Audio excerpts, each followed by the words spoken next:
Real estate कोई ऐसा छुपा हुआ शेयर मार्केट का शेयर नहीं है कि रातों रात डबल हो जाएगा। कई बार लोग ओवर ऑप्टिमिस्टिक होके एमटीएचएल इंटरनेशनल एयरपोर्ट की वजह से इस तरह की बातें भी करते हैं कि भाई ये आने के बाद तो रातों रात प्राइसेस डबल हो जाएंगे। तो प्राइस में करेक्शन आया और पनवेल और सराउंडिंग मार्केट में 10 से 15% का उछाल आया कि जो कि एक्सपेक्टेड था। हमारे पास बहुत तरह के लोग आते हैं और कई बार वो रियल एस्टेट को म्यूचुअल फंड से या दूसरी चीजों से शेयर से कंपेयर करते हैं।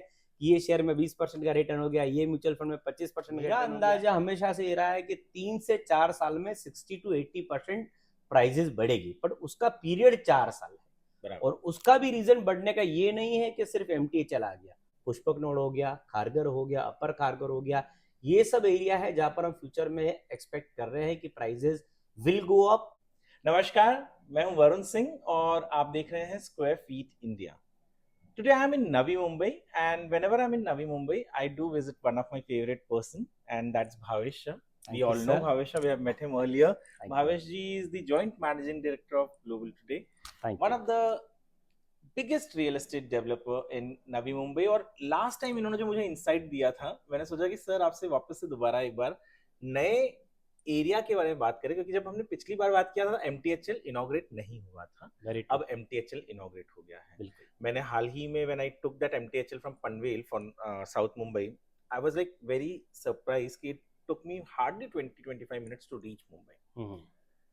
ये तो जो लोग गाड़ी लेकर जा रहे हैं उनके लिए पनवेल का रियल एस्टेट कितना फर्क पड़ा, not only Panvel but near by Panvel area MTHL जिसको कनेक्ट करता है।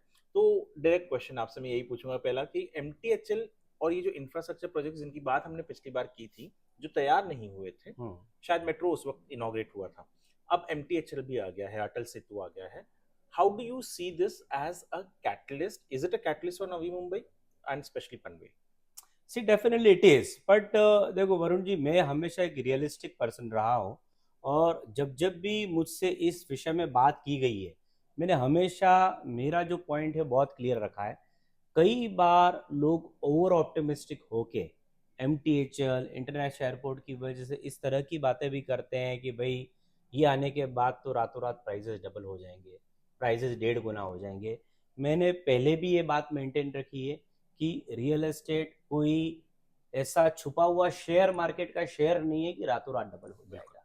आज एमटीएचएल की ये जो न्यूज़ है वो लंबे समय से पिक्चर में है, एयरपोर्ट की जो न्यूज़ है वो लंबे समय से पिक्चर में है। तो जैसा कि एक्सपेक्टेशन था कि जब एमटीएचएल चालू हो गया तो प्राइस में करेक्शन आया और पनवेल और सराउंडिंग मार्केट में 10 से 15% का उछाल आया कि जो कि एक्सपेक्टेड था।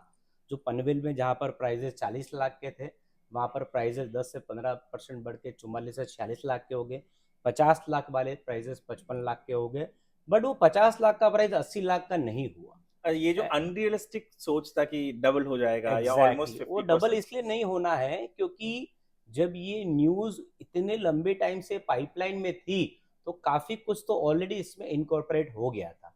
मेरा अंदाजा हमेशा से ये रहा है कि 3 से 4 साल में 60 to 80% प्राइजेस बढ़ेगी, पर उसका पीरियड 4 साल है। और उसका भी रीजन बढ़ने का ये नहीं है कि सिर्फ एमटीएचएल आ गया, उसका रीजन है एमटीएचएल एयरपोर्ट तो है ही, पर उसके अलावा आज भी पनवेल और सराउंडिंग मार्केट का जब आप वेस्टर्न सबर्ब से कंपैरिजन करते हैं so this market is much more affordable, much more livable and much better condition.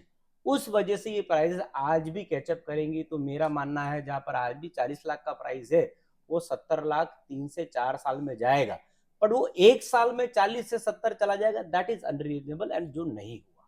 अच्छा, आप ये आपने मेरा जो नेक्स्ट क्वेश्चन था वो आपने खुद ही जवाब दे दिया। मैं ये पूछ रहा था कि इंस्टेंट नहीं बढ़ा, वेरी ट्रू, पर आगे चलकर और कितने टाइम में आपको लगता है कि चेंजेस आएंगे?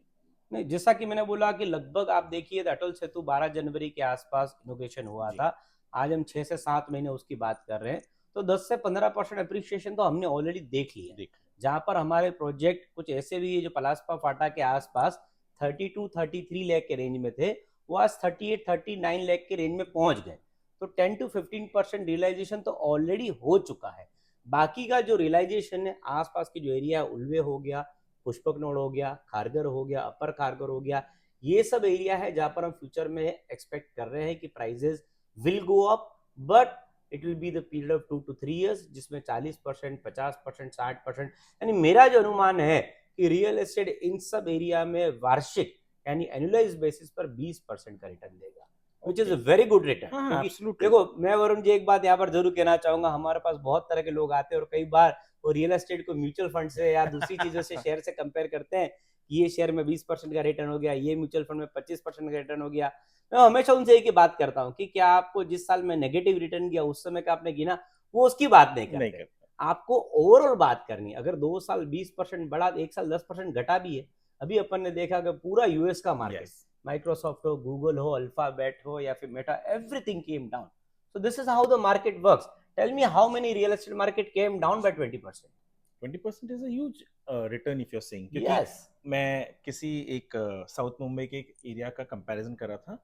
मैक्सिमम रिटर्न पिछले 15 सालों में जो उन्होंने एनुअलाइज, आपने कहा 20% तो बहुत ज्यादा है, 2.4% से ज्यादा नहीं दिया होगा। तो ये 20% कहाँ से आता है? मतलब what is making Panvel attractive then? See, the theory is very simple. देखो वरुण जी, कैसा होता है, कभी भी कोई भी चीज जब तक अफोर्डेबल है तब तक उसमें प्राइस राइज का गुंजाइश है।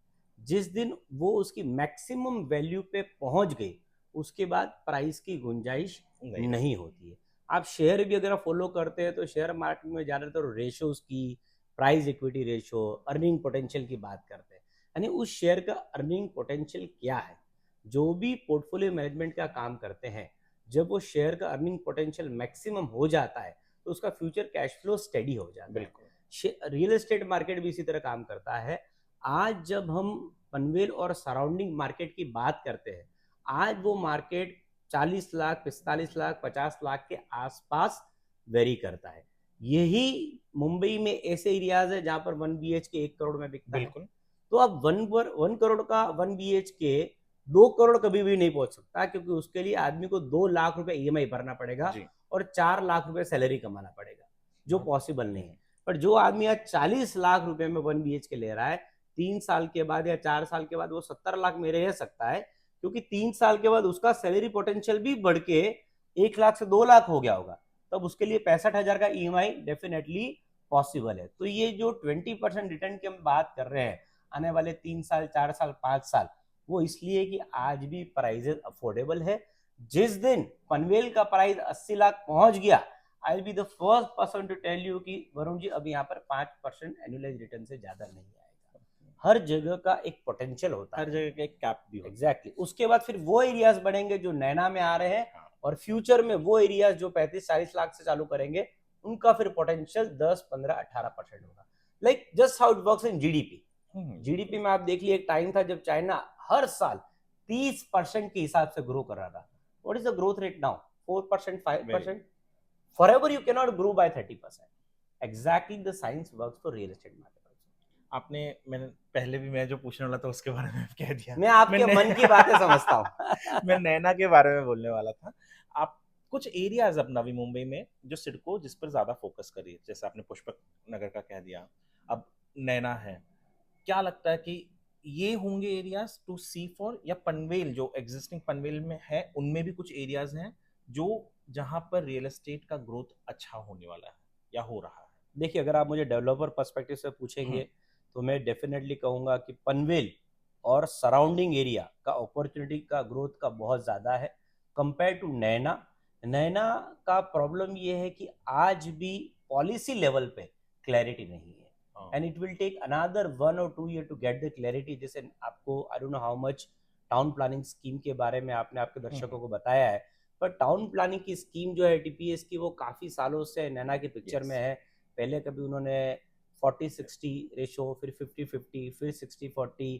तो आज तक जो डेवलपर 5-5, 6-6 साल पहले लैंड खरीद चुके हैं, आज तक उनके प्रोजेक्ट्स चालू नहीं हुए। हाँ। तो जब पॉलिसीज में क्लैरिटी नहीं होता है तो उसका लाइक आप समझ सकते हो इम्पैक्ट जो है डेवलपमेंट बिल्कुल पॉसिबल नहीं है।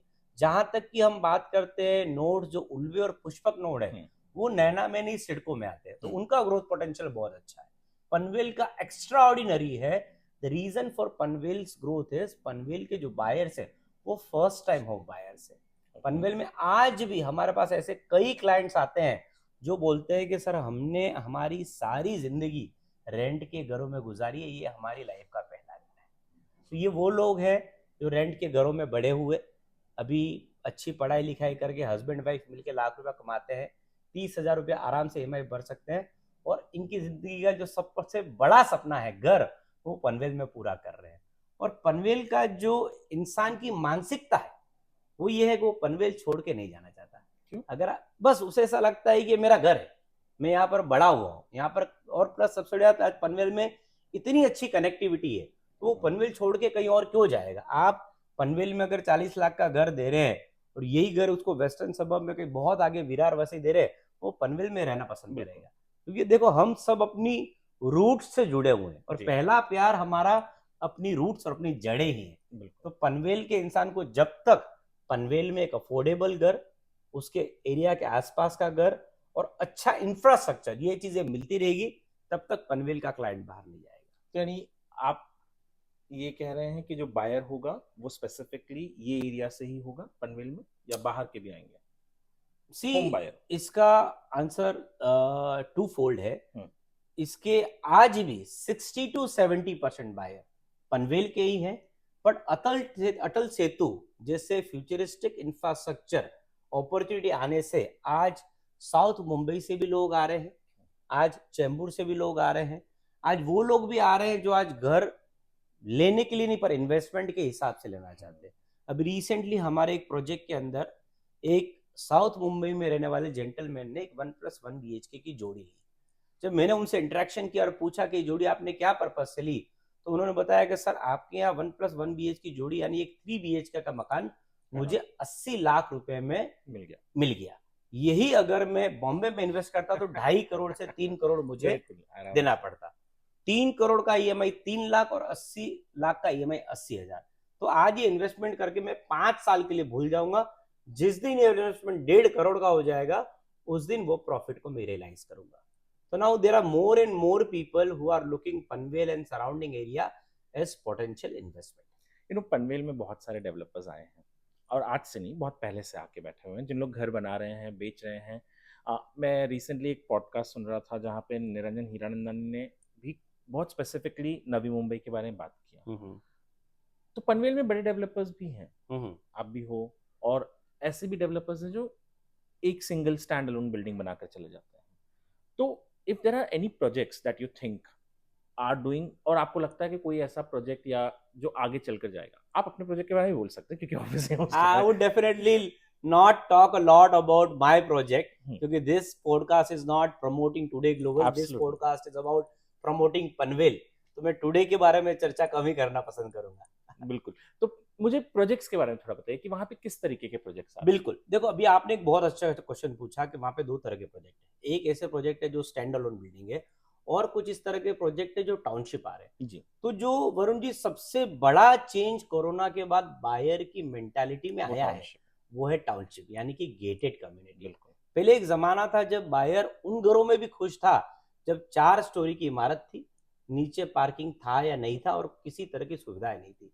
अब वही बायर 5 लाख रुपए ज्यादा देने के बाद उन टाउनशिप में जाना चाहता है जहां पर उसे स्विमिंग पूल मिले, जिम्नेजियम मिले, गार्डन मिले, जॉगिंग ट्रैक मिले, बच्चों की खेलने की सुविधाएं मिले। क्योंकि कोरोना ने लोगों को ये सिखा दिया कि जीवन की कीमत बहुत ज्यादा है, जीवन अमूल्य है। बिल्कुल, आप पैसा एफडी में रख के जीवन में सुख नहीं भोग सकते। आप पैसा एफडी में रख के जीवन में सुख नहीं भोग सकते। अगर आपको सुख भोगना है तो आपके लिए वो चीजें जरूरी है जो आपको बीवी बच्चों को सुख दे सकती है। तो इसलिए रेंट वालों ने भी घर लेना पसंद किया, और जो स्टैंड अलोन बिल्डिंग में रहते तो उन्होंने टाउनशिप में रहना पसंद किया। आज कम से कम मुझे पता है कि पनवेल में 15 से 20 टाउनशिप चालू है जो 5 एकड़ या उससे ज्यादा का काम कर रही है। We are one of them. और ये township are doing extraordinary job in terms of sales and in terms of customer requirement fulfilling, क्योंकि कस्टमर का नया रिक्वायरमेंट गेटेड कम्युनिटी है। बिल्कुल, और टाउनशिप बहुत अलग एटमॉस्फेयर भी देता है। exactly. आप क्योंकि लोग सिर्फ टाउनशिप को घर की तरह देखते हैं। मैं तो देखता हूँ कि टाउनशिप बहुत सारी चीजें करता है। आप टाउनशिप जब बनाते हैं तो आपको मजबूरन वहाँ पे नजदीक कोई कई लोग स्कूल बनाना हुँ, पड़ता हुँ। है, हॉस्पिटल बनाना पड़ता है, कई ऑफिसेज आ जाते हैं। तो वॉक टू वर्क कल्चर को भी कहीं ना कहीं थोड़ा बहुत प्रमोट कर पाता है, क्योंकि वो जो स्कूल में पढ़ाने वाले हैं वो भी उसी टाउनशिप से आने वाले, जो बच्चे पढ़ने वाले वो भी उसी से आने वाले, हॉस्पिटल अगर है और नजदीक कोई आईटी पार्क बन गया, ऐसे बहुत सारे डेवलपर्स कर रहे हैं। And that is what I know of what is happening in and around Panvel.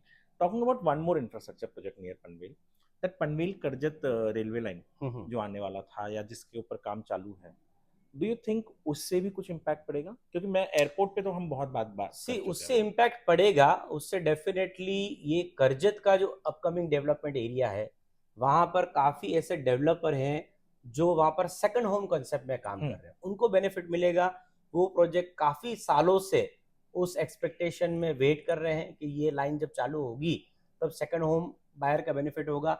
I don't see first home buyer going big time into Karjat, क्योंकि आज भी पनवेल और उसके सराउंडिंग में बहुत बढ़िया इन्वेंटरी है। तो देखो हमारा मेंटेलिटी क्या है, जब तक सिटी के सेंट्रल एरिया में, बिल्कुल। आज अब लंदन की बात करें, हम्म। इंसान का पहला चॉइस होता है सेंट्रल लंदन में घर लेना या सेंट्रल लंदन में होटल में ठहरना। जब उसे वहां पर वो चॉइस नहीं मिलती है तो वो ईस्ट लंदन की तरफ जाता है। जब उसे वहां वो चॉइस नहीं मिलती है तो वो वेम्बली की तरफ जाता है। बिल्कुल। जब उसे वो चॉइस नहीं मिलती है तो वो साउथ हॉल की तरफ जाता है। बट पहला प्रेफरेंस उसका होता है सेंट्रल सेंट्रल। लंदन में होटल या घर। इसी तरह लोगों का पहला प्रेफरेंस हमेशा सेंट्रल पनवेल या पनवेल और उसके आसपास सिटी के आसपास रहना रहेगा, ताकि जितनी भी कनेक्टिविटी है, चाहे वो बॉम्बे की हो, चाहे पुणे की हो, चाहे नवी मुंबई की हो, see we are a social human being, we absolutely. Love to be connected. तो करजत लाइन से डेफिनेटली सेकंड होम बायर्स को फायदा ज्यादा होगा, बट फर्स्ट होम बायर से उनका प्रेफरेंशियल मार्केट हमेशा पनवेल ही रहेगा। अच्छा, पनवेल से एक जुड़ा एकदम सट के है, और खास करके एमटीएचएल की वजह से तो बहुत ज्यादा वो नाम आ गया आज, उल्वे। हम्म। डिड डू यू थिंक उल्वे ने जितना हम लोगों ने एक्सपेक्ट किया था उससे ज्यादा अच्छा परफॉर्म कर दिया in terms of real estate? It did. देखो, and Ulwe what Ulwe why? Ulwe की सबसे अच्छी बात यह है कि अगर मैं उल्वे की प्राइसिंग की बात करूं, तो एक टाइम था जब उल्वे में 25 से 30 लाख में आपको 2 BH की आराम अवेलेबिलिटी से थी। मिलता था, हम यस। लोगों ने वो समय हाँ। देखा है, क्योंकि हम लोग 2010 में उल्वे में थे, जी। जब उल्वे चालू हो रहा था। और एक टाइम था जब उल्वे के बारे में कहते थे कि यहाँ पर 2 BH के 1.25 करोड़ में बिकेंगे। आश्चर्य की बात यह है कि वो समय आ चुका है। बिल्कुल। मैं बता रहा हूँ आज 2012 में मुझे जब किसी एक फर्म ने कहा था उल्वे इज द फ्यूचर, मैं आया था और मैंने हाँ, बोला ये कैसे फ्यूचर हो सकता है। आप अभी वहां पर गए हैं। हाँ हाँ, रिसेंटली गया वहां पे, नहीं अमेजिंग मैं तो बहुत इंफ्रास्ट्रक्चर। बहुत देखो, सुंदर। लोग सिडको क्यों पसंद करते हैं? इंफ्रास्ट्रक्चर की वजह से। आज वहां पर बामन डोगरी का स्टेशन जी। है, दूसरा एक और स्टेशन है। यस। वहां पर आप सेक्टर 10 के पास में जाएंगे तो सीधे एमटीएचएल की लाइन बिल्कुल। निकलती है। आप 3 मिनट में आप सीधे एमटीएचएल पे चढ़ जाएंगे, अटल सेतु के लिए, और 20 मिनट में साउथ बॉम्बे पहुंच जी। जाएंगे। पूरे उल्वे को बहुत अच्छे रोड, रास्ते, लाइट्स, ड्रेनेज, स्कूल, हॉस्पिटल, इन सब से जोड़ा गया है। यही तो मूलभूत सुविधाएं हैं जो इंसान की बिल्कुल बिल्कुल रिक्वायरमेंट है। बिल्कुल। इसी कारण से लोग कहीं न कहीं उल्वे को और सिडको को पसंद करते हैं। और वही कारण है कि जहां पर कभी 25 से 30 लाख में 2 BH के बिकता था, आज 1.25 करोड़ 1.5 करोड़ में 2 BH के आप 25-30 लाख बोल रहे हैं, मेरे को तो आज भी याद है 600 रुपए पर स्क्वायर फीट पे था वहां पे। बिल्कुल। हाँ। तब तब अगर शायद इन्वेस्ट किया होता तो आज मैं बहुत खुश होता, पर नहीं करा। And it was feasible, it was doable. ये चीज मुझे बहुत बार ना चुभता है कि आपको क्या लगता है कि are are home buyers not very educated about futuristic goals in real estate? Yeah, क्योंकि हर बिल्डर हमेशा कहता है कि आज खरीद लो नहीं तो कुछ दिन में रेट बढ़ जाएगा। वो अधिकांश हम इस तरीके से, हाँ बिल्डर को तो अपना घर बेचना है। तो as a question from who sees real estate, who studies real estate, do you think home buyers are not very aware about how real estate functions? आपको लगता है सी ऐसा? मैं आपको इसमें एक बहुत अच्छा एग्जांपल दे सकता हूँ जो यहाँ पे परफेक्टली फिट होता है। देखो, शेयर मार्केट में दो तरह के इन्वेस्टर होते हैं। एक होता है जो लोगों की सुनी सुनाई बातों पर इन्वेस्ट करता है कि बिल्कुल। भाई ये शेयर बढ़ने वाला है, वो शेयर बढ़ने वाला है। वो होता है short term investor, short term में प्रॉफिट और शॉर्ट टर्म में गेन। एक होता है जो पोर्टफोलियो मैनेजमेंट स्टडी का काम करता है, बैलेंस शीट पढ़ता है, रोज इकोनॉमिक टाइम्स पढ़ता है, कंपनी की जो एनुअल रिपोर्ट होती है उसको पढ़ता है, पढ़ के कंपनी के नए प्रोडक्ट, रिसर्च, अपकमिंग उसकी बातें, भविष्य की योजनाएं, उनके प्रोडक्ट की क्या डिमांड आएगी, इंपोर्ट एक्सपोर्ट, उसके हिसाब से अपनी योजनाएं बनाता है। बिल्कुल। जो आदमी इतनी वेल स्टडी करके जब शेयर में इन्वेस्ट करता है, he is the only one who makes money. Real estate market भी वैसा ही है। अगर आप कहोगे कि कोई इंसान कह रहा है करे यार भविष्य तो सारा विरार में है इसलिए आपने विरार में पैसा लगा दिया, तो आप गलती कर रहे हैं। आपको विरार हो या कोई भी एरिया हो, आपका खुद का 6 महीने का स्टडी होना चाहिए। उस एरिया का इंफ्रास्ट्रक्चर क्या है, उस एरिया की अथॉरिटी का हिस्ट्री क्या है, उस एरिया की अथॉरिटी ने पहले किस तरह के प्रोजेक्ट्स बनाए हैं, वहाँ पर जो डेवलपर है क्या वो रेरा रजिस्टर्ड है, उसके डेवलपर के पिछले 20 साल की हिस्ट्री क्या है, क्या टाइमली डिलीवरी की है, किस तरह की एम्यूनिटीज़ दी है, एम्यूनिटीज़ टाइम पे डिलीवर होती है क्या, रेरा में डिफ़ॉल्ट कितने हैं, लीगल केसेस कितने हैं, अग्रीमेंट जो बनाया है वो रेरा के हिसाब से ड्राफ्टिंग की गई है या नहीं की गई है, रिटर्न ऑफ इन्वेस्टमेंट उस एरिया में कितना रहा है, कंपेरेटिवली एवरेज क्या रहा है। देखो real estate is a study. आप अगर 4 लोगों की बातों के कहने पर रियल एस्टेट में स्टडी करके कहेंगे, इन्वेस्ट करके कहेंगे मेरा यार प्राइस नहीं पैसा बढ़ा, डूब गया। Exactly. So this is just like any other market, you have to invest your time, not only money, to make money. तो ये तो बहुत अच्छी बात है कि मतलब कहीं पे भी पैसे लगाने से पहले, क्योंकि वो आपका हार्ड अर्न्ड मनी है, आपको उसके लिए थोड़ी सी हार्ड मेहनत करनी जरूरत है। पनवेल में या उसके इर्द गिर्द इलाके में आपको क्या लगता है और कौन से नए इंफ्रास्ट्रक्चर प्रोजेक्ट्स होने चाहिए या पाइपलाइन में है जिससे सिर्फ पनवेल ही क्यों पूरे नवी मुंबई को एक तरीके से इम्पैक्ट पड़ सकता है उसका? सी देखो 2 प्रोजेक्ट के बारे में तो मैं आपको ज़्यादा बात नहीं करूंगा क्योंकि ऑलरेडी बात काफ़ी हो हाँ, चुकी है, एक तो MTHL और एक एयरपोर्ट। एयरपोर्ट। मैं जो तीसरे के ऊपर बात करूंगा which can be a game changer is BKC2। हाँ। जो बांद्रा कुर्ला कॉम्प्लेक्स 2 की जो बात हो रही है और जिसका प्लानिंग चल रहा है, आपकी जानकारी के लिए बता दो कि उसका प्लानिंग खारगर में 300 एकड़ में चल रहा है। अगर आज नवी मुंबई में अगर किसी चीज़ की कमी है तो वो है कमर्शियल एरिया की। आज पूना का जो पिछले 20 साल का एक्स्ट्राऑर्डिनरी डेवलपमेंट है, that is because of IT। आज ऑल ओवर इंडिया से इन्फोसिस हो, पटनी हो, विप्रो हो, कैपजेमिनी हो, हर कंपनी ने वहां पर आके अपना बेस बनाया जी। उसकी वजह से ऑल ओवर इंडिया के वहां पर लोग आए और ओवरऑल शहर का इकोनॉमिक डेवलपमेंट हुआ। यहाँ पर आज भी लोग हैं जो ज्यादातर BKC और नरीमन पॉइंट जॉब करने जाते हैं। द डे दिस BKC2 का काम चालू होता है और BKC2 कुछ सालों में बनता है, Navi Mumbai has enormous potential. So I think that is one upcoming infrastructure area.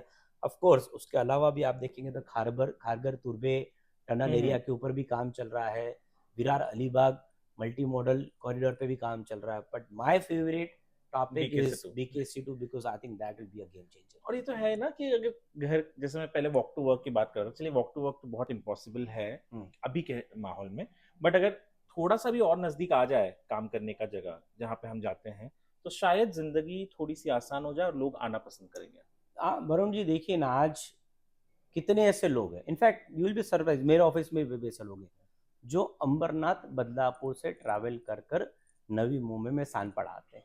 जब मैं उन्हें पूछता हूँ वो कहते हैं कि सर हमारा दिन का एवरेज ट्रैवलिंग टाइम 3 घंटा है। बिल्कुल, आप सोचिए 24 घंटे दिन में से 3 घंटा आप सिर्फ ट्रैवल कर रहे हैं।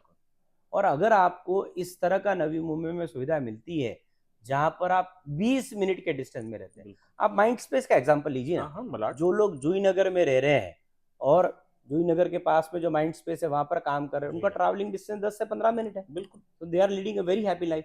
तो आप इमेजिन कीजिए अगर कोई खारगर में रहता है और BKC2 में जॉब करता है तो उसके लिए तो वॉक टू वर्क वाली बात होगी। 10 मिनट के अंदर अगर आप सेक्टर 18 के आसपास है या सेक्टर 34 के आसपास है तो आप वॉक टू वर्क की बात हो जाएगी, कार नहीं, वॉक करके 15 मिनट में पहुंच सकते हैं। तो ये जितने भी एरिया है, उल्वे, पुष्पक नगर, पनवेल, खारगर, अपर खारगर, ये सारे will be hugely benefited the day BKC2 starts. You know, sitting with you and not talking about upper Kharghar will be a crime, क्योंकि आपने वहां पे आपके कंपनी में बहुत काम किया है।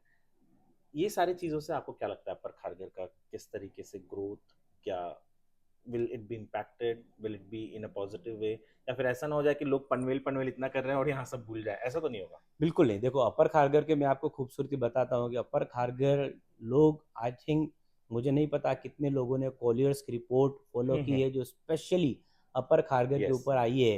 अपर खारगर का तो हम एक खुद एग्जाम्पल है जिसमें हम लोगों ने लोगों को पिछले 3 से 4 साल में 50% रिटर्न दिया है। जहाँ पर आपको 1 BHK 40 लाख के आसपास होता था, वहीं पर आपको आज वो 1 BHK 60 लाख में सेल हो रहा है। तो उस एरिया ने ऑलरेडी एक ट्रेमेंडस ग्रोथ लिया है। उस एरिया की सबसे बड़ी खूबसूरती ये है कि वहाँ पर सिर्फ और सिर्फ बड़ी टाउनशिप है। आपको कोई भी टाउनशिप 5 एकड़ या उससे छोटी नहीं मिलेगी। किसी भी टाउनशिप में 30 या उससे कम एम्यूनिटीज नहीं मिलेगी। सारी की सारी टाउनशिप पनवेल म्यूनिसिपल कॉरपोरेशन से पास है। पीएमसी के फ्यूचर प्लानिंग में सब जगह 35 मीटर और 24 मीटर रोड की योजनाएं हैं। वहाँ से सेंट्रल पार्क पास में है, वहाँ से गुरुद्वारा पास में, इस्कॉन का मंदिर पास में, टाटा का हॉस्पिटल पास में, एपीजे स्कूल पास में, अब विबग्योर स्कूल पास में। तो देखो किसी भी एरिया के डेवलपमेंट के लिए सिर्फ इंफ्रा नहीं, सोशल इंफ्रा भी जरूरी है। तो ये जो पार्क है, स्कूल से हॉस्पिटल है, मॉल है, they are the social infra. Physical infra तो आपके लिए रोड, मेट्रो और वो सब हो गए। अपर खारगर के पास ये सारी चीजें हैं। और अपर खारगर के आसपास के एरिया में आज भी खारगर और वो सब ऐसे एरियाज हैं जहाँ पर अपर खारगर से प्राइजेस 50% हाई है। तो I still feel there is a long way to go. और आने वाले 5 साल तक तो अपर खारगर का पोटेंशियल बहुत ज्यादा है। तो जो लोग आज भी घर ढूंढ रहे हैं, मैं कहता हूँ कि upper Kharghar is a great opportunity. Budget देखा आपने? बिल्कुल सर। रियल एस्टेट का व्यापारी बजट नहीं देखेगा, ऐसा कैसे संभव है? खुश थे? I think it's a mix sentiment. खुश नहीं? दुखी भी नहीं है, खुश नहीं है, because of the way long term capital gain के जो चेंजेस आए हैं, it is impacting everyone in a different way. It is yet to be seen कि इफेक्ट क्या आते हैं। आपको तो पता ही है कि जो उन्होंने पर अभी क्योंकि बजट के मेरे ख्याल से उसी हफ्ते में मौका मिला फाइनेंस मिनिस्टर से मिलने के लिए। 1-on-1 we had a chat. It was a group chat. मैं था, मेरे साथ और 7-8 लोग थे। हम लोगों से फाइनेंस मिनिस्टर ने कुछ 2-2.5 घंटे बात की।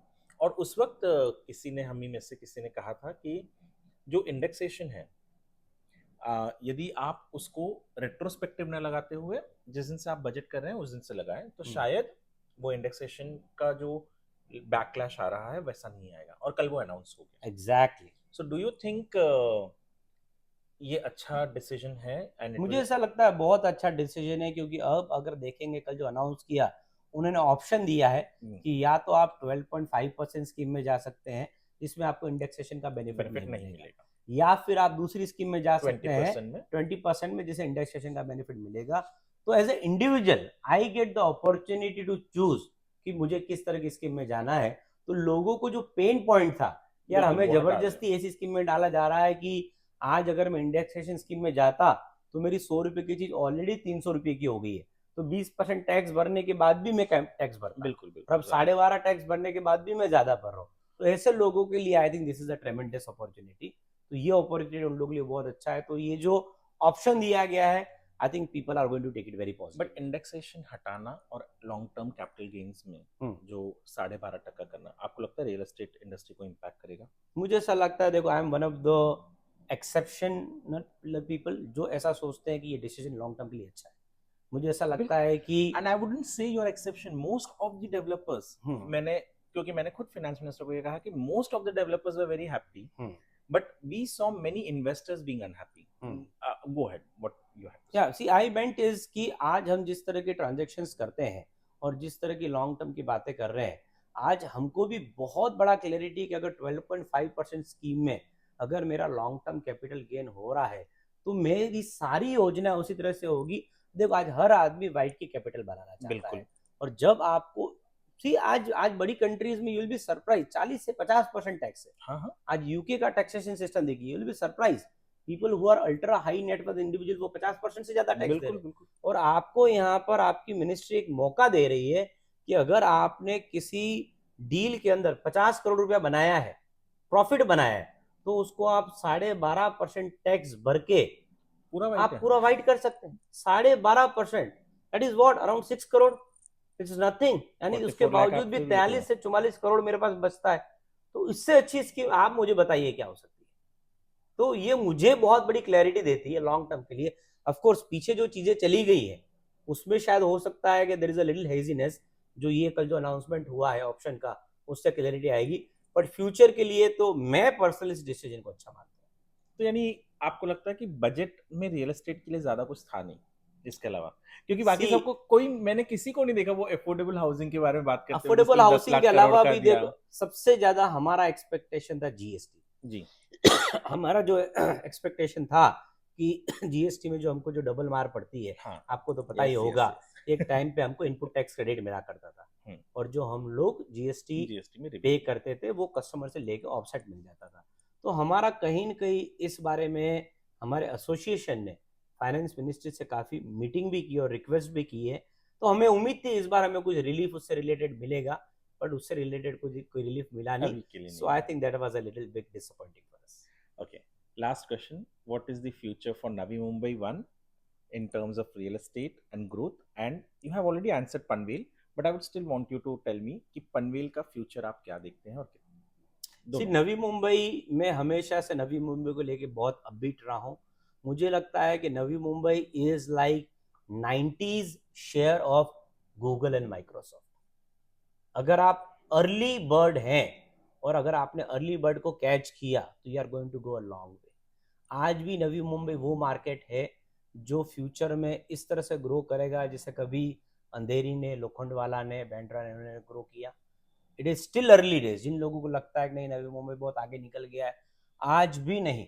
आज भी नवी मुंबई में अफोर्डेबल एरियाज है जहाँ पर 9-9, 10-10 हज़ार रुपया कारपेट पर घर मिल रहा है, जहाँ पर मुंबई में 30,000, 40,000 कारपेट चल रहा है। तो सोचिए कि डिफरेंस इज 25% से 100% से लेकर।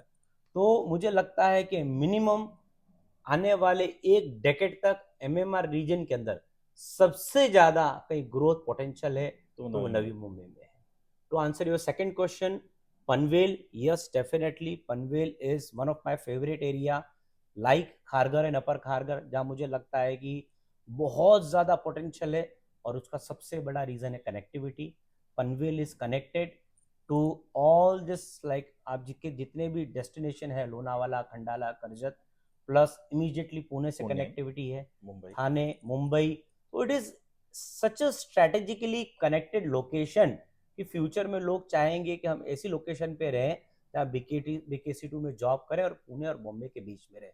तो I think Panvel has great potential in the next decade. आपने जो पुणे कहा, मुझे याद है किसी ने बीच में कहा था कि शायद मुंबई और पुणे पनवेल की वजह से इतना ज्यादा नजदीक हो जाए कि मुंबई बोलेंगे उसे।